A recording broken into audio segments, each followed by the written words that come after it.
विद्यार्थियों, पिछले 2 वीडियो में हमने जो विषय आपका प्रारंभ किया था और जो हम विषय की चर्चा कर रहे थे वो था the role of music in Indian philosophy, भारतीय दर्शन में संगीत की भूमिका। तो पिछले वीडियो में हमने ये चर्चा की थी कि किस तरह से भारतीय दर्शन क्या है, दर्शन के क्या रूप हैं, उसका क्या अर्थ है,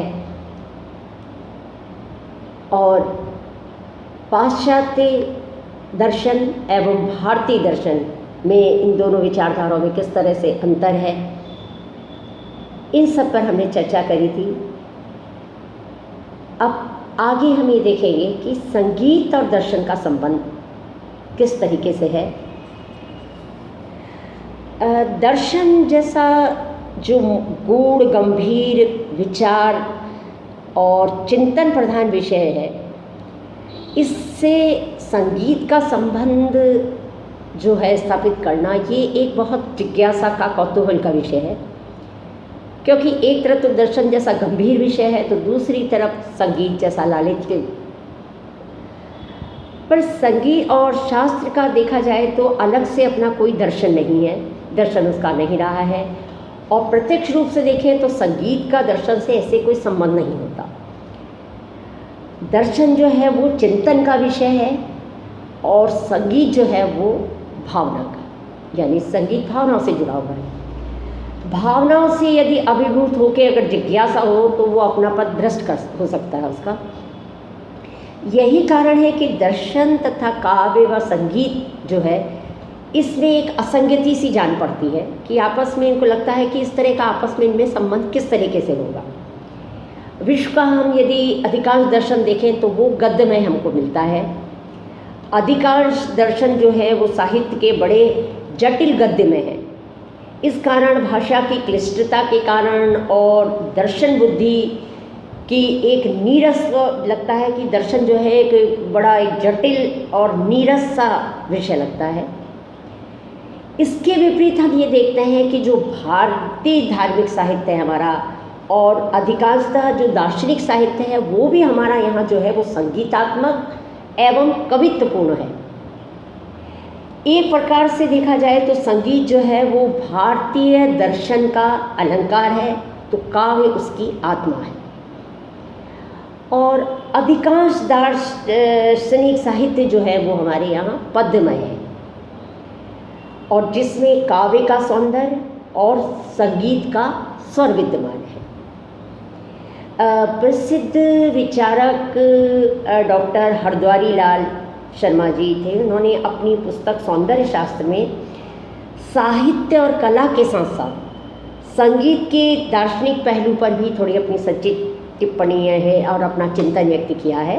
तो उनके अनुसार अनुभूति का माध्यम कलाकार स्वयं है, क्योंकि अनुभूति जो है वो अन्यत्र कहाँ हो सकती है। तो हम ये देखते हैं कि संगीत की, नाद की जो है, और ये विभिन्न प्रकार के संगीत की जो है, लोगों ने संगीत की अलग अलग तरीके से परिभाषाएं दी हैं।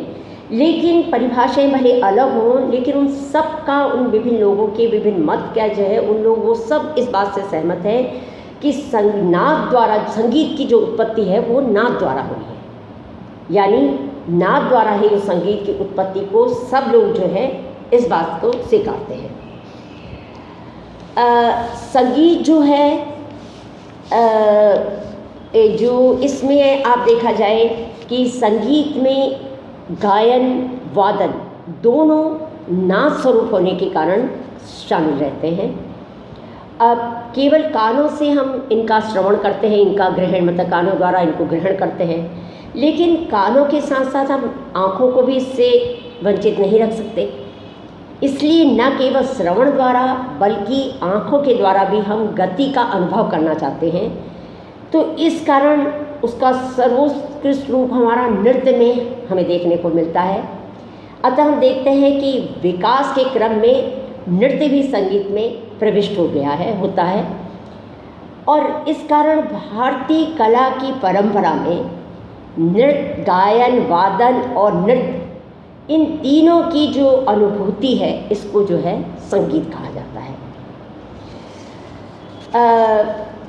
याज्ञवल्क्य जी ने भी अपने उपनिषदों में कहा है कि संगीत द्वारा समुच्चय यानी पूर्णतः मुक्ति मिल सकती है, और संगीत द्वारा आदि स्रोत की भी उत्पत्ति जो ओम से जो है मानी गई है, जो अनंत प्रकृति में जो है व्याप्त है।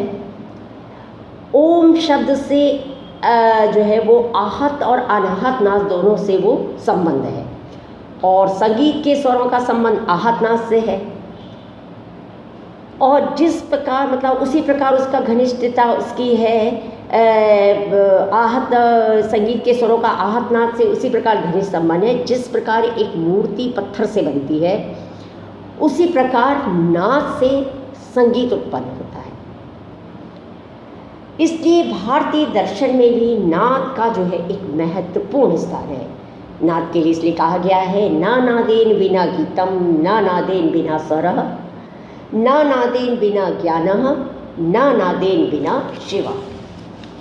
इस तरह जो है इससे ये सिद्ध होता है कि किस तरह से नाद की जो है वो उपयोगिता है। प्राचीन काल से ही हम ये देखते हैं कि हमारे यहाँ उपासना के दो प्रकार रहे हैं, एक वैदिक दूसरा तांत्रिक। तो वैदिक उपासना विशेष रूप से उच्च वर्ग के साधनों तक सीमित मानी गई थी, और ये मार्ग जो था सामान्य जनता के लिए सुलभ नहीं रहा। और तांत्रिक मार्ग में शिव और शक्ति जैसे देवताओं की पूजा का विधि विधान था, जो सामान्य जनता की रुचि व प्रकृति के अनुरूप था। इन दोनों ही मार्ग में संगीत का उपयोग प्राचीन काल से ही चला आ रहा है, और आज का भारतीय संगीत वैदिक तथा तांत्रिक दोनों ही कलाओं से निर्मित है। वैदिक जो संगीत जो हमारी उपासना है उसको आदि ब्रह्म द्वारा निर्मित माना गया है, तो दूसरे को शिव के द्वारा प्रचारित माना जाता है। और तांत्रिक सिद्धांत के अनुसार सृष्टि का निर्माण शिव तथा शक्ति के संयोग का ही परिणाम है।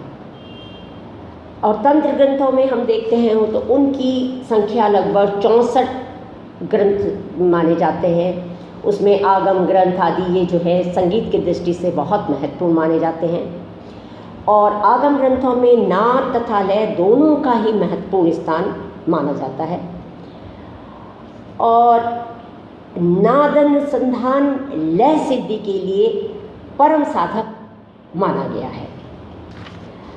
अब हम देखते हैं कि संगीत में आध्यात्मिक तत्व कि अध्यात्म उत्थान करना मानव जीवन का परम लक्ष्य है, यानी आध्यात्म का मूल ध्यान चिंतन, एकाग्रता और अवधान में है। तत्व ज्ञान संस्कारों एवं विचारों पर आधारित रहता है। उपनिषदों में हम देखते हैं कि संगीत के आध्यात्मिक पहलुओं का भी विवेचन किया गया है, और सभी कलाओं में हम देखें तो संगीत कला को जो है सबसे सर्वश्रेष्ठ माना गया है, क्योंकि ब्रह्मानंद की प्राप्ति में जितना सहयोगी, जितना कहना चाहिए कारगर संगीत होता है, उतनी कोई अन्य कला नहीं हो सकती। इसी कारण भारतीय संगीत का दर्शन और अध्यात्म से एक घनिष्ठ संबंध है। और संगीत रत्नाकर आदि है, उसमें भी पंडित सारंगदेव ने लिखा है कि सुख की प्राप्ति के लिए नादों की एकरूपता की स्थिति में सूक्ष्म से सूक्ष्म विविध नाद उत्पन्न होते हैं। समस्त विश्व का चैतन्य स्वरूप नाद ही माना गया है, और इस तरह नाद रूपी तत्व से मन, बुद्धि और आत्मा भाव समाधि में लीन होकर उस परम आनंद को प्राप्त कर संसार सागर को आसानी से मनुष्य द्वारा पार किया जा सकता है। योग उपनिषद में भी ये लिखा है कि नाद से बड़ा कोई मंत्र नहीं, अपनी आत्मा से बढ़कर कोई देवता नहीं है, तो नादानुसंधान से बड़ी कोई पूजा नहीं है, और तृप्ति से बड़ा कोई सुख नहीं है। योगी लोग प्राय देखते हैं हम कि वो अनाहत नाद की उपासना करते हैं और संगीत में आहत नाद का उपयोग होता है।